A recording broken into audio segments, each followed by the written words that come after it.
네, 일본 차기 총리 후보 중 한 명으로 꼽히는 고이즈미 신지로 일본 농림수산상이 국립현충원을 찾았습니다. 그래서 화제가 되고 있는데요. 오랜만에 저희가 일본 유력 언론사 기자님과 함께 참배와 관련된 내용, 그리고 일본 언론의 시각, 그리고 일본 국민의 반응, 그리고 고이즈미 신지로 농림수산상에 대해서 알아보는 시간 갖도록 하겠습니다. 일본 유력 언론의 한국 주재 기자 김호진 기자님과 함께합니다. 오랜만입니다. 안녕하세요. 안녕하십니까. 오랜만입니다. 히사시부리 데스네. 히사시부리 데스. 아니 저희 방송 예전에 보셨던 분들은 다 아시겠지만 김호진 기자님 저희가 종종 일본 관련한 뜨끈뜨끈한 이슈가 있을 때는 함께하곤 하는데 오랜만에 또 이렇게 함께하게 됐습니다. 한국 사람입니다. 일본에 거주를 했던 한국 사람입니다. 네. 오늘 저희가 이 뉴스 다뤄볼 내용 고이즈미 신지로 일본 농림수산상과 관련된 내용, 이거 많은 관심이 좀 쏠리고 있는데요. 이 고이즈미 신지로 농림상이 10일 서울의 현충원에 찾아서 헌화를 하고 또 한국의 순국선열을 향해서 참배를 한 그런 사실이 알려졌습니다. 사진 한번 보시겠습니다. 사진 보시면요. 산케이 신문에서 이제 보도를 했었는데 지금 우리나라 현충원을 찾은 그런 모습입니다. 왜 온 거예요? 그런데 최초에 그 고이즈미 신지로 장관 농림수산상이 한국을 방한을 한다고 했었을 때 목적은 그 조만간 있을 에이펙에서 관련된 식량 안보 장관 회의에 참석을 하고 한중일 농림장관 회의를 참석을 하기 위해 한국으로 온다 이렇게 알려져 있었거든요. 근데 최초에 일정이 알려지지 않았었는데 산케이 신문이 뒤늦게 보도를 하면서 현충원 참배 사실이 밝혀지게 된 거죠. 근데 저 궁금한 부분이 한국에 있는 일본 기자들이 글쎄 고이즈미 신지로 지금 농림수산상 방한이 상당히 중요한 이슈였을 것 같은데 요거 현충원 가는 거는 팔로잉을 안 한 거예요? 아니면 비공개 일정이었던 거예요? 제가 알기로는 그 공개적으로 움직이지는 않았었던 것 같습니다. 앞서서 일정이 공개됐었던 것들은 다 회의 관련된 것들. 일본에 지금 쌀 문제나 그런 농수산물의 가격 폭등 문제가 관련이 있기 때문에 한국에 와서 이런저런 회의를 한다, 국제회의에 참석을 한다 이런 쪽에 집중을 하고 있었지 현충원에 참배를 하러 갈 것이다라는 거는 사전에 알려지진 않았던 것 같습니다. 나름의 노림수가 좀 있는 것 같다는 그런 생각이 좀 드는데 사실 그렇잖아요. 우리나라도 동경특파원 같은 경우 한국에서 누가 온다, 나름 이렇게 규모가 있는 사람이 온다 이러면은 상당히 중요하게 생각을 하잖아요. 그래서 한국에 있는 일본 기자들, 일본 특파원들도 상당히 일단 방한 자체는 중요하게 봤을 것 같아요. 네, 마찬가지로 일본에서도 그 내각의 대신이 한국에 온다고 하면은 대사관을 통해서 사전에 레크를 하기는 합니다. 뭐 어느 일정을 소화를 할 거고 어디에 방문을 할 거니 뭐 동행을 해서 취재를 할 경우에는 우리가 좀 지원을 하겠다 이런 일정들은 다 따라붙어 있거든요. 그래서 인천에 한국 들어왔을 때 인천에 직접 간 기자들도 있고 파주에 좀 이따 이야기를 하겠지만 파주 농가도 방문을 했었잖아요. 그렇죠. 거기에도 이제 팔로우해서 따라가는 기자들도 있고 그렇게 알고 있습니다. 지금 일본 같은 경우에 물론 지금 이시바 총리가 있긴 하지만 인기가 별로 없잖아요. 그래갖고 언제 총리가 바뀔지도 모른다. 이런 상황인데 거기서 지금 총리 후보 1순위로 꼽히는 사람이면 우리나라 기준으로 봤을 때는 1위 대선 후보다 이렇게 봐도 무방하지 않은 그런 사람인 것 같습니다. 그 현충원 참배에 대한 일본 인터넷 반응을 저희가 잠깐 볼 건데요. 우리나라 이제 현충원이라는 데가 그렇잖아요. 지금 독립운동가나 6.25 전쟁 전사자 같은 순국선열이 주로 모셔져 있는 곳이 이제 현충원이지 않습니까? 그런 현충원을 찾은 것을 두고 일본 인터넷 반응 짧게 좀 보시겠습니다. 저희가 일본 야후 인터넷 기사에 있는 산케이 신문 기사에 있는 댓글 저희가 공감순으로 이렇게 2개만 긁어왔는데 첫 번째 거 내용을 보니까 주로 그런 것 같아요. 기자님 바로 보시면 아시겠지만 강요로서의 언급은 삼가겠다. 개인적으로는 적절하게 판단해 나가고 싶다라고 말을 했는데 야스쿠니 신사 참배에 대해서는. 그런데 한국에 가자마자 곧바로 국립묘지에서 헌화를 했다. 이 사람의 본질을 알 수 있겠네. 돌아와서 야스쿠니 신사에 참배할지 안 할지 지켜보고 있겠다. 약간 좀 뭐랄까요, 뼈가 있네요. 네. 조만간 8월 10일 우리나라로 치면 광복절이지만 일본 기준으로는 종전기념일이라고 하거든요. 그래서 종전이 된 지 태평양 전쟁이 끝난 지 80주년이 되는 그 날인데 그래서 야스쿠니 신사에 참배를 하러 갈 거냐 말 거냐를 두고 각 대신들한테 의견을 물어봐요. 근데 그때 이 고이즈미 수상이 말을 하기를 나는 이제 강류로서 좀 스스로 좀 판단을 해봐야 되겠다 이런 식으로 이야기를 했는데 한국에 오자마자 첫 번째로 한 일정이 현충원 참배라는 거를 두고 아무래도 이제 인터넷 세상에는 우익 관련된 분들이 이제 댓글을 많이 달고 하니까. 일본은 그렇죠. 네, 그렇다 보니까 조금 날카로운 지적이 있었던 것 같습니다. 그 두 번째 댓글도 한번 보여주세요. 동시에 있을 텐데 두 번째 댓글 우리가 이것도 한번 이거는 기자님이 한번 분석 좀 해주실래요? 예, 저도 들어오기 전에 기사 댓글은 확인을 하고 왔는데 네. 이 보시면은 전몰자 추도에 대한 경이라는 지점에 집중을 한 댓글이더라고요. 그러니까 우리나라 현충원 참배한 게? 네, 우리나라 현충원을 참배한 것도 전쟁의 참상에서 피해를 입으신 분들, 돌아가신 분들에 대한 그 경의를 표하는 공간이기도 하고 연장해서 자기네 나라 입장으로 보았을 때 야스쿠니 신사가 그런 개념인 거거든요. 그렇다 보니까 이 전몰자 추도에 대한 경의의 표현 그리고 함께 목숨을 바친 분들에 대한 감사와 영혼의 안식을 기원하는 태도는 정말 올바른 태도다. 그러니까 인간성 자체에 대해서는 높게 평가를 하고 있는 그런 참배 자체는 할 수도 있다. 네. 네, 우리나라 현충원 자체는 참배할 수도 있다라고 봤는데 다만 돌아와서 야스쿠니도 와달라. 네. 야스쿠니 갈 거냐 안 갈 거냐.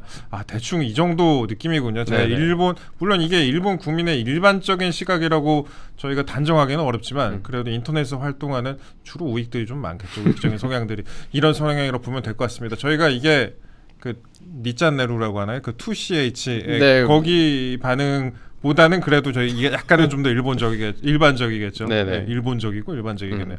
그런데 제가 또 궁금한 부분이 농림수산상이라고 했잖아요. 이게 농림수산상이 한국 기준으로 봤을 때는 농림부 장관인데 농림부 장관이 그 한국 기준으로 봤을 때 그렇게 의미라기보다 상대적으로 이제 내각에서 중요한 의미를 지니지는 않잖아요. 위치적으로. 그런데 일본에서는 어떻습니까? 뭐 일본에서도 우리나라와 비슷한 경향을 보이고는 있습니다. 우리나라도 농축산부 장관이 그 국내에서 발생하는 모든 그 농림 축산 관련된 모든 정책을 총괄을 하는 위치라서 대단히 중요한데 그만큼 주목을 받지는 못하잖아요. 그래서 일본도 똑같이 농림수산상은 중요도는 높은데 주목도는 떨어지는 자리다. 다만 이게 희한하게도 그 농림수산상을 경험한 그 정치인들이 최후가 좀 좋지 않거나 불명예 퇴진을 하는 경우들이 많아서 저주받은 포스트라는 이야기도 종종 돌기는 합니다. 여기서 살아남으면 본인의 수완을 증명을 할 수 있는 자리겠죠. 고이즈미 신지로 같은 경우에는 그러면은 지금까지는 살아남은 그런 상황이에요. 너무 잘 살아남고 있고요. 작년 말부터 시작해가지고 지금까지 영향을 미치고 있는 일본의 쌀값 폭등 문제 관련해서 고이즈미 농림상이 취임을 한 이후에 적절하게 대처를 하면서 많이 좀 안정이 됐거든요. 거기에서 많은 부분 수완을 보여줬다 이렇게 평가를 할 수 있을 것 같습니다. 쌀값, 일본 쌀값 관련된 기사, 일본 관심 많으신 분들이라면 많이들 보셨을 것 같아요. 일본 쌀값이 굉장히 높아졌었다가 최근에 좀 안정이 됐는데 이걸 두고 뭐 일본 농촌 지역 국회의원들과 농촌 지역 의원들과 도시 지역 의원들 간에 또 입장이 갈리기도 했었고 일본 사람들이 쌀을 굉장히 많이 먹잖아요. 밥 먹을 때 쌀을 그냥 고봉밥으로 먹고 막 그러는데 그건 그렇다 치고 근데 고이즈미 농림상이 지금 일본에서 차기 총리로 손꼽히는 그런 상황인데 그 이유를 좀 저희가 알아보고 싶습니다. 이게 지금 일단 첫 번째로 우리가 고이즈미라는 이름이 익숙하잖아요. 나이 좀 있으신 분들이면 다 아실 텐데 고이즈미 주니치로 전 총리의 차남이기도 해요. 네, 맞습니다. 고이즈미 주니치로 우리나라에 가장 잘 알려진 일본 정치인 중에 하나인데요. 그 고이즈미 주니치로 전 총리의 둘째 아들, 첫째 아들은 배우를 하고 있고요. 그렇죠, 배우. 둘째 아들입니다. 그래서 이미 정계에 진출을 한 지 좀 오래됐고 벌써 6선을 하고 있습니다. 6선. 네, 그 앞서서는 환경 대신도 2차례 역임을 했었고 지금 이제 농림수산상 그 쌀값 문제 관련 담당 대신으로 활동을 하고 있는데요. 젊은 정치인인데다가 말재간도 괜찮고 그 펑쿨색이라는 약간 웃음으로 승화되는 밈으로 활용되기도 하면서 그 대중적인 지지를 좀 확보를 하고 있다 이렇게 볼 수 있을 것 같습니다. 이게 6선이라 그러면 우리나라 같이 4년씩 4,6에 24라고 생각하실 수도 있는데 중의원이잖아요. 이번 이제 고이즈미 지금 신지로 같은 경우에 중의원인데 일본 같은 경우에는 선거를 4년마다 하는 게 아니라 그냥 해산을 해버리기 때문에 그 헌법상으로는 중의원의 임기가 4년이 보장이 되어 있는데 대체로 2.7년 정도 해산을 하고 다시 선출을 합니다. 그래서 6선이라 그랬을 때 우리나라의 3선, 4선 중진 의원 그런 급으로 생각하시는 것보다는 일본에선 사실 4선 정도는 아직 주니어다. 아직 좀 소장파다. 이렇게 보는 경향이 있다는 걸 참고해 주시면 좋을 것 같습니다. 이건 몰랐네. 4선 정도면 주니어다. 우리나라에서 4선이면 꽤 오래 한 건데 상당히 중진인데 사실 이 고이즈미 가문이 10대 중의원부터 50대 중의원까지 41선 중에 37선을 했던 그런 가문입니다. 그러니까 완전 그 지역에서 털을 잡고 오랫동안 속칭 한국말로 해먹은 그런 가문인데 이 고이즈미 가문 같은 경우에 그 저기잖아요. 그 할아버지인 고이즈미 준야 같은 경우에도 예전에 중의원을 오래 했었는데 이분도 이제 한국과 인연이 있는 사람이다. 그러니까 고이즈미 신지로의 할아버지 그리고 고이즈미 주니치로의 아버지인 고이즈미 준야 같은 경우에도 총독부에서 사무관으로 일을 하기도 했었다. 그리고 제일 조선인 북송에도 관여를 했었다. 그렇게 알려져 있어요. 예. 네, 아주 유명한 이야기이기도 하고요. 고이즈미 집안은 말씀하신 것처럼 지역에서 나쁘게 말하면 해먹었다라고 할 수도 있는데 카나가와현 사선에 걸쳐서 카나가와현 그 자기 지역구에서 4대에 걸쳐서 정치인을 배출을 하고 있습니다. 일본의 아주 대표적인 세습 정치인 가문이라고 할 수 있겠죠. 여기 카나가와현이 그러니까 우리나라 치면 경기도 정도 될 것 같은데 그렇죠. 위치적으로. 인천 가는 길 정도 뭐 이렇게 생각을 하시면 될 것 같습니다. 요코스카하고 미우라라는 동네인데 그 요코스카는 이제 그 주일 미군이 미군 기지가 있는 그런 곳이기도 하고 나름대로 이제 좀 우리나라 사람들에게도 알려져 있는 그런 곳인데 참고로 제 TMI로 말씀드리면 이 고이즈미 주니치로 전 총리가 이혼을 했습니다. 그래갖고 고이즈미 신지로 같은 경우에는 지금 어머니를 오랫동안 못 보고 자라서 뭐 고모 손에 키워졌던 뭐 그런 TMI 제가 짧게 좀 말씀드립니다. 예. 그리고 그 와이프가 굉장히 유명한 사람이에요. 고이즈미 신지로의 그 와이프가 그 무슨 크리스탈인가 뭐 이런 이름인데 일본에서 그 앵커로 오랫동안 활동한 프랑스 혼혈 그런 사람으로 또 알려져 있습니다.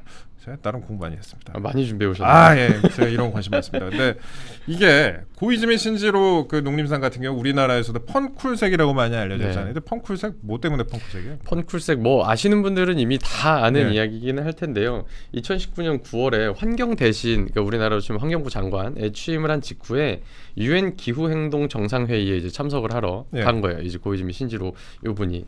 근데 거기 가서 기후 변화 문제를 어떻게 해결할 거냐에 대한 질문을 받고 펀하고 쿨하고 섹시하게 해결을 해야 한다라고 발언을 함으로써 우리나라에도 그게 알려지고 줄여서 이제 펑쿨색좌 이렇게 유명세를 타게 된 거죠. 좀 뜬금없긴 하네요. 그런데 근데 이게 사실 아주 뜬금없이 한 얘기는 아니고 그에 앞서서 나온 언급들을 보면 그 펀, 쿨, 섹시라는 단어들을 적절히 사용을 하는 대담이 좀 있었어요. 거기 패널들이랑 주고받고 그걸 이제 종합해서 자기 나름대로 농담처럼 이렇게 얘기를 했던 건데 여기만 딱 잘라가지고 보니까 이상한 소리 하는 사람 아니야? 이렇게 소문이 나게 된 거죠. 저도 찾아보니까 그렇더라고요. 유엔 그때 기후협약 사무총장이자 전 유엔 기후협약 사무총장이었던 이제 그 크리스티나 파게레스라는 분이 이제 슬로건으로 당시에 2015년에 이분이 또 파리 기후협약을 성공적으로 이끌기도 했던 분인데 이분이 당시에 슬로건으로 환경 문제에 섹시하게 대처해야 한다라는 발언을 계속 반복을 하니까 제가 봤을 때도 이 고이즈미 신지로도 계속 섹시 이러니까 뭐 그렇게 좀 해야 되는가 보다 이렇게 말을 하지 않았나 싶은데 근데 그것뿐만 아니라 근데 화법 자체가 좀 일본에서도 좀 유명하다고 해요. 이분의 화법 자체가. 맞습니다. 저는 생일에 태어났습니다 같은 그런 표현. 그 일본에서 얘기하는 고이즈미 강론이라고 하는데 우리나라 치면 고이즈미의 유행어 뭐 이런 식이 있어요. 그래서 그 고이즈미 신지로가 과거에 했었던 동어 반복식의 발언들을 모아서 트위터에 막 이렇게 투고를 하는 그런 계정들도 있었고 그래서 뭐 펑쿨색을 제외하고 하더라도 이 고이즈미 신지로 농림수산상의 이 발언들은 많이 주목을 받고 있습니다. 네, 누가 뭐 물어보면 촌스러운 설명은 필요 없을 것 같네요. 이런 식으로 얘기를 하기도 했고 화법이 상당히 많은 분들께 이제 관심을 받았던 그래서 밈처럼 되어버렸다. 우리나라에서도 그래서 밈처럼 되어버렸다라는 건데 지금처럼이면 안 된다고 생각합니다. 그렇기 때문에 일본은 지금처럼이면 안 된다고 생각합니다. 이거 뭐 어떻게 해석을 해야 되는 거예요? 똑같은 말을 반복적으로 이야기를 하면서 열심히 막 듣다 보면은 무슨 말이지? 같은 느낌으로 이제 문장이 끝나버리는 거죠. 근데 어떻게 1위를 하게 됐나 그 부분이 좀 궁금합니다. 저희 기사 사진 하나 띄워드릴게요. 지금 저희 기사 제목 하나 띄워드릴게요. 지금 고이즈미 신지로 농림수산상이 지금 1위를 차지하고 있다. 2위는 지금 다카이시 사나에 저희가 잠시 후에 언급을 하겠지만 다른 주자들이 있다 뭐 이런 건데 지금 일단 일본에서 차기 총리 후보 1순위로 꼽히고 있습니다. 민영방송 뉴스 네트워크 JNN이 지난 2일부터 3일까지 6월 달이군요. 그래서 1,003명을 대상으로 차기 총리 선호도를 묻는 여론조사에서 20.4%로 1위를 차지했다. 다카이치 전 경제안보상이 16.7%로 그 뒤를 이었다 등등 여러 가지 기사에서 전반적으로 1위를 차지하고 있는 그런 상황입니다. 이 고이즈미 신지로 농림상 같은 경우에는 아까 말씀드린 것처럼 펀쿨색이라는 그런 고이즈미 특유의 화법으로 웃음이 나는 인물 같은 친근함 이런 게 기존부터 자리를 해 있었던 거예요. 네. 근데 농림상이 되면서 이제 아주 일본 사회의 큰 문제였던 쌀값 문제를 아주 적극적으로 또 능수능란하게 해결하는 모습 보면서 이 사람이 그냥 마냥 웃긴 사람만은 아니구나. 특히나 과거에 이제 소음 문제에 관련된 발언이 다시 한번 주목을 받은 바가 있었는데 뭐 주택가에서 아이들이 너무 시끄럽다 이런 거를 이런 문제들을 제기하는 사람들 대상으로 해서 아이들의 목소리, 네. 아이들의 소음, 그건 이제 소음으로 치지 않겠다, 법제화하겠다고 해서 아주 큰 반향을 받은 적도 있거든요. 그러니까 네. 이 사람이 마냥 웃긴 거는 아니에요. 본인만의 철학이 있고 무언가 얘기도 잘 하고 하는데 이 쌀값 문제를 해결하는 것 여기에서 인기가 급상승을 했다라고 볼 수가 있는 거죠. 약간 밈화돼 있고 사람들한테 너무 익숙한 사람이 갑자기 이런 것도 해결을 해 이러니까 조금 더 잘 받아들여지는. 그렇죠. 네. 뭐야 이런 것도 할 줄 알았어? 웃기기만 한 사람이 아니네. 다시 한번 볼만한데 네. 이런 분위기가 형성이 되고 있다라고 볼 수 있겠습니다. 이번에 그래서 이제 그 쌀 문제와 관련해서 본인이 일본에서 해결한 문제가 있어서 이제 그 한국에서 이번에 방한했을 때 한국에서 쌀 농가를 방문하기도 했습니다. 파주의 쌀 농가 벼농가를 이제 방문하게 됐던 사진 보시면요, 방문했던 그런 사진들이 있습니다. 이거 일본에 뭐 본인 블로그에 많이 올려놨더라고요. 본인 트위터에 많이 올려놨더라고요. 네. 그런데 쌀 얘기는 이 정도 하고 아까 라이벌 얘기를 했잖아요. 2위를 차지하고 있는 타카이치 사나에라고 읽어야 되네. 타카이치 사나에 여자분이죠. 네, 타카이치 사나에 경제 안전보장상 이렇게 되어 있는데 타카이치 사나에라는 인물이 딱 잘라 얘기하면 아베 신조의 정신적 후계자 정도의 위치를 가져가려고 하는 것인지 이미 가져간 건지 더 갔을 수도 있다. 갔을 수도 있는 것 같습니다. 자민당 내에서 극우 우파를 상징하는 그 돌풍의 핵 같은 인물이거든요. 그래서 가끔 보면은 그 일본 회의라고 일본의 극우의 정신적 중심이 되는 그 단체가 있는데 그 일본 회의에서 개최하는 행사에도 적극적으로 참석을 하고 있고 아베 신조 전 총리의 사망 2주기였나요? 그때 맞춰서 그 열린 행사에 가서 아베 신조는 정말 훌륭한 인물이고 두 번 다시 나올 수 없는 불세출의 영웅이고 그 의지를 꼭 이어가기 위해서 내가 노력하겠다 이렇게 공공연하게 얘기하는 인물이거든요. 그렇다 보니까 일본 내에서도 자민당, 그러니까 국회 특히 자민당이 우경화되는 거에 대한 우려는 없지 않아 있습니다. 그렇기 때문에 타카이치 사나에가 쭉쭉 치고 나올수록 그 반대편에 있는 그 고이즈미 신지로라는 인물이 조금 더 각광을 받을 수 있지 않을까, 이런 분위기가 좀 형성이 되고 있다 이렇게 보면 될 것 같습니다. 지금 고이즈미 신지로 같은 경우에는 뚜렷한 한일 관계에 대해서 뚜렷한 입장을 아직 밝힌 바는 없다라고 알려져 있는데 그래도 타카이치보다는 온건파다. 네. 그 정도로 저희가 해석하면 될 것 같습니다. 지금 그렇죠. 일본이 사실 그렇잖아요. 지난 선거에서도 참정당이라고 우익 정당이 하나 나와가지고 이게 한번 선풍적인 인기를 끌기도 했었는데, 그럼 일본 사회가 우경화되어가고 있는 그런 상황에서 타카이치가 만약에 일본 총리가 될 경우에 또 우리나라와의 또 외교 관계에도 상당히 영향을 끼치니까요. 그러니까 지금 1위를 기록하고 있는 고이즈미 신지로가 한국에 와서 취한 이런 모습들이 더 주목을 받는 것 같습니다. 물론 그렇다고 너무 큰 기대까지는 우리가 할 필요는 없는 것 같은 게, 고이즈미 신지로도 이제 환경부 장관이죠. 이거 할 때 야스쿠니 신사 참배한 바 있습니다. 두 번 정도 참배한 걸로 알고 있습니다. 2번 정도. 근데 저희가 현충원 얘기가 나왔으니까 좀 현충원 본업에 좀 충실하고자 현충원 얘기 조금만 좀 더 해볼게요.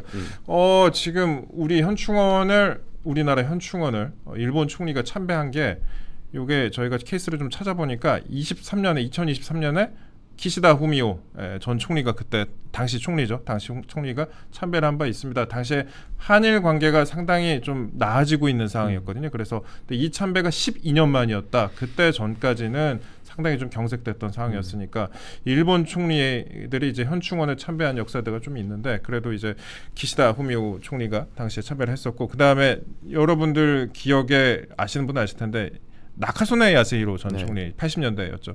이분이 우리나라 현충원에 처음으로 참배를 했었습니다. 저 사진 보시면은 이게 1983년입니다. 1983년에 당시에 50 때 참배를 했었죠. 그래서 현직 일본 총리 수상 중에 첫 한국을 방문해서 대통령과 정상회담을 하기도 했던, 아주 한국으로 봤을 때는 상당히 지한파 총리였다.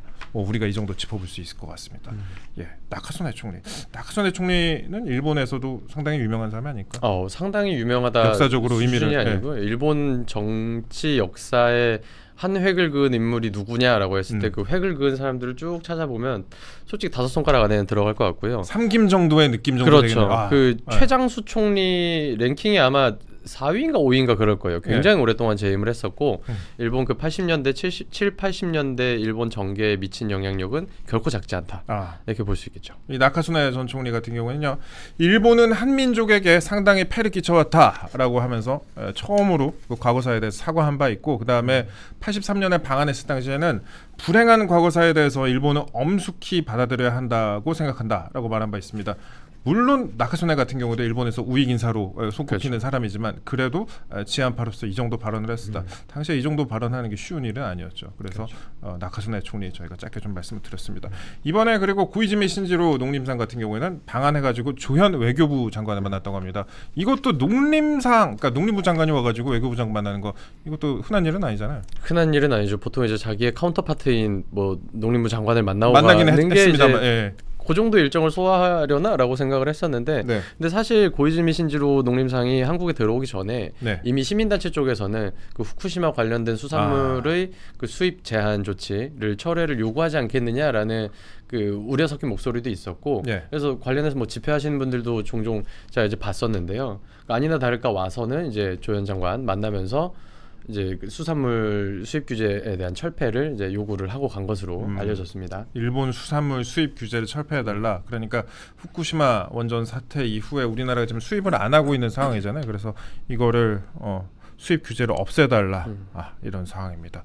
이 정도 얘기를 좀 하고 갔네요. 그래서 이거 아마도 이제 고이즈미 신지로 농림상도 이걸 노리고 왔겠죠. 노리고 왔겠죠. 다 그러니까 이 수산물 수입 규제 철폐가 100% 즉시 될 거라고는 본인도 아마 생각을 안 했을 것 같고 내가 요만큼 하고 왔다라는 걸 보여주기 위한 그런 퍼포먼스로 볼 수도 있을 것 같고 어쨌든 간에 농림 관련된 그 한중일 장관 회의도 할 테고 에이펙 회의도 할 테고 하니까 관련해서 이런 것도 어느 정도 노리고 왔다라고도 볼 수 있겠죠. 이 이슈가 앞으로 또 한일 정상회담에서 논의가 될 수도 있다. 그런 분석도 일본 언론을 통해서 나오고 있는 상황입니다. 일단 지금 고이즈미 신지로 농림상 같은 경우는 돌아갔죠, 일본으로? 네, 제가 알기로는 9일부터 11일까지였나요? 8일부터 11일까지였나요? 제가 어제 아마 조현 장관 만나고 귀국을 한 걸로 알고 있습니다. 그 기자님 보시기에는 저기 이시바 총리는 어떻게 곧 도착이 될 것 같습니까? 그러니까 분위기가 영 좋지는 않습니다. 사실 인기는 없는데 그대로 간다. 뭐 이런 기사가 많은데 본인은 계속 속투를 할 거라고 이야기를 하고 있거든요. 절대 강판하지 않을 것이다. 근데 보시면은 작년 말에 있었던 중의원 선거도 그렇고 그 도의원 선거도 그렇고 최근에 있었던 참의원 선거에서도 다 졌어요. 자민당이 중의원 참의원 양원에서 나란히 과반을 잃은 건 1955년 이후 처음인 겁니다. 그러니까 이런 몇십 년 만에 일어날 일을 이 이시바 총리 체제에서 자민당이 맞이를 한 거죠. 그래서 자민당 당내에서는 이시바 체제로는 더 이상 자민당이 살아남을 수 없다라고 공공연하게 얘기를 하고 있기도 하고요. 그리고 뭐 과거로 돌아가 보면 예전에 중의원 선거인가 참의원 선거인가에서 자민당이 졌을 때 당시 이시바 의원이 아베 총리를 향해서 속투하는 건 좀 아니지 않냐? 이렇게 약간 야지를 줬던 적이 있었거든요. 속칭. 그 상황을 지금 본인이 똑같이 마주하고 있는데 여기서 어떻게 대응을 할 것이냐. 모두가 의문을 갖고 있는 거죠. 그래서 일단 8월 15일 그 종전 80주년 이후에 좀 거취의 결정이 나지 않을까 이렇게 좀 보고 있기는 합니다. 일본도 정치는 돌고 도네요. 일본도 정치는 돌고 돌고 저희가 조만간에 또 김호진 기자님 모셔가지고 이제 우리나라에 새로운 또 정부가 출범을 했잖아요. 그래서 일본과 본격적인 회담을 하게 되면 그때 나오게 되는 내용들도 한번 날 잡아서 제대로 한번 다뤄보도록 하겠습니다. 좋습니다. 일본에서 기대 좀 하고 있나요? 어떻게? 새로운 정부에 대해서 아니면 긴장을 하고 있나요? 이재명 정부에 대해서요? 그러니까 이재명 정부가 처음으로 이제 딱 출범을 했었을 때 그때 주간현대였나? 거기에서 반일 몬스터라는 별명을 지어주긴 했었어요. 반일 몬스터. 과거에 이재명이라는 인물이 과거에 했던 발언들을 보면은 굉장히 그 반일이라고 해야 되나 좀 과격하고 강경한 태도. 그러니까 한국의 국익을 가장 최우선으로 둬야 된다라는 발언도 했었고 일본은 여전히 적성 국가다라고 이렇게 발언을 한 부분을 주목을 했었었는데 근데 요즘에 들어와서는 이재명 대통령 특유의 그 실용 외교라고나 할까요? 국익을 위해서는 좀 실용적인 판단을 해야 된다라는 그런 스탠스에 집중을 하면서 이 사람이 마냥 막 나가진 않을 거다. 그리고 일본 자체도 지금 자기네들 리더십이 흔들리고 있기 때문에 남의 나라를 이러쿵저러쿵 할 수 있는 그런 제코가 석자인 상황인 거죠. 네. 제코가 석자인 상황이다. 알겠습니다. 저희 지금까지 김호진 기자와 함께했는데요. 제가 한 가지 좀 말씀을 드리자면은 저희 프로그램에 일본과 관련된 이슈가 있을 때 김호진 기자가 출연을 하셔가지고 일본 유력 언론사의 기자님이십니다. 저희가 여기서 그 언론사의 이름을 밝힐 수는 없어요. 모종의 이유를 밝힐 수는 없는데, 근데 여러분 찾아보시면 나오는 굉장히 큰 언론사인데요. 그 이제 한국에서 기자로 활동하고 계신데 허락 받고 나왔습니다. 허락 받고 나왔는데 그 저희 프로그램 출연했고 일본의 아주 깊은 속사정을 많이 설명을 해주시는데 책 하나 제가 소개를 해드릴게요. 일본 정치는 왜 이럴까라는 책을 김호진 기자가 작성을 했는데 저도 개인적으로 일본 정치에 대해서 관심이 많고 또 김호진 기자와 여러 가지 일본 이슈에 대해서 좀 다뤄보기도 했었는데 이 책 기회가 되시는 분들 한번 접해보시면 좋을 것 같습니다. 아직 안 나왔습니다. 20며칠에 나오죠? 네, 8월 한 20며칠쯤에 해서는 이제 서점에 다 들어갈 것 같고 이제 여러분들 다 찾아볼 수 있게끔 잘 준비해서 뭐 졸작이기는 한데요. 한번 읽어주시면 감사드리겠습니다. 알겠습니다. 지금까지 김호진 기자와 함께했습니다. 정상회담 후에 다시 한번 뵐게요. 네, 또 불러주시죠. 감사합니다. 고맙습니다.